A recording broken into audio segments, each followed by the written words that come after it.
రామరాజు వేదవతిని పిలిచి ఆ అమ్మాయిని తీసుకొని రా అని చెప్పేసి అయితే అంటూ ఉంటాడు. ఆ మాటలు వినగానే అక్కడ ఉన్న వేదవతి ప్రేమను తీసుకొని వస్తూ ఉంటుంది. ఇంతలో అక్కడ ఉన్న రామరాజు, నువ్వు ఎందుకు జాబ్ చేస్తున్నావు, అయినా నీకేంటి ఆ అవసరం అని చెప్పేసి అయితే అడుగుతూ ఉంటాడు. ఆ మాటలు వినగానే అక్కడ ఉన్న ప్రేమ మాత్రం, మీరే కదా మావయ్య చెప్పింది, మీ ఖర్చులు మీరే చూసుకోండి, మీవే అన్ని మీరే చూసుకోండి అన్నారు కదా, అలాంటప్పుడు మా ఖర్చులు మేము చూసుకోవాలంటే నేను జాబ్ చేయాలి కదా మరి అని చెప్పేసి అయితే అంటూ ఉంటుంది. ఆ మాటలు వినగానే అక్కడ ఉన్న రామరాజు ఇంట్లో ఉన్న వాళ్ళందరూ అయితే ఒక్కసారిగా షాక్ అయిపోతూ ఉంటారు. ఇంతలో అక్కడ ఉన్న రామరాజు మాత్రం, నేను ఏదో నార్మల్గా కోపంలో అలా అనేశాను అని చెప్పేసి అయితే అంటూ ఉంటాడు.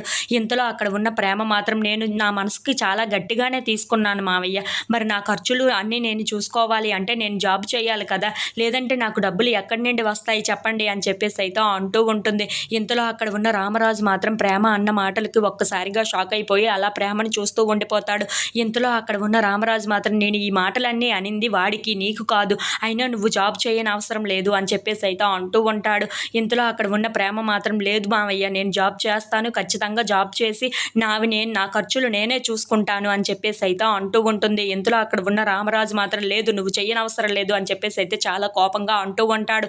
ఇంతలో అక్కడ ఉన్న ప్రేమ మాత్రం, లేదు నేను చేస్తాను అని చెప్పేసి అయితే అంటూ ఉంటుంది. ఆ మాటలు వినగానే అక్కడ ఉన్న ధీరజ్ మాత్రం చాలా కోపంగా, హే ఏంటే మా నాన్ననే ఎదురిస్తున్నావు, నువ్వు ఇలా మాట్లాడడానికి నీకు ఎంత ధైర్యం ఉంటే మా నాన్న ముందు ఎలా మాట్లాడతావు, మా నాన్న వద్దు అంటే నువ్వు వద్దు, మా నాన్నకి నువ్వు ఎదురు సమాధానం చెప్పడానికి వీలు లేదు అని చెప్పేసి అయితే అంటూ ఉంటాడు. ఆ మాటలు వినగానే అక్కడ ఉన్న ప్రేమ అయితే ఒక్కసారిగా షాక్ అయిపోతూ ఉంటుంది.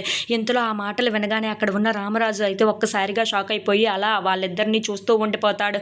ఇంతలో అక్కడ ఉన్న ధీరజ్ మాత్రం, నువ్వు జాబ్ చేయడానికి వీలది లేదని చెప్పాను కదా, ఇక మానే అని చెప్పేసి అయితే అంటూ ఉంటాడు. ఇంతలో అక్కడ ఉన్న ప్రేమ మాత్రం, లేదు నేను జాబ్ చేస్తాను, ఎవరు ఏమనుకున్నా సరే నేను జాబ్ చేసి నా ఖర్చులను నేనే చూసుకుంటాను అని చెప్పేసి అయితే అంటూ ఉంటుంది. ఇంతలో అక్కడ ఉన్న ధీరజ్ మాత్రం, చెప్తున్నాను కదా మర్యాదగా నా మాట విను, నువ్వు జాబ్ చేయడానికి వీలు లేదు అని చెప్పేసి అయితే చాలా గట్టిగా అరుస్తూ ఉంటాడు. ఆ మాటలకి ఇంట్లో ఉన్న వాళ్ళిద్దరినీ అలా చూస్తూ ఉండిపోతారు.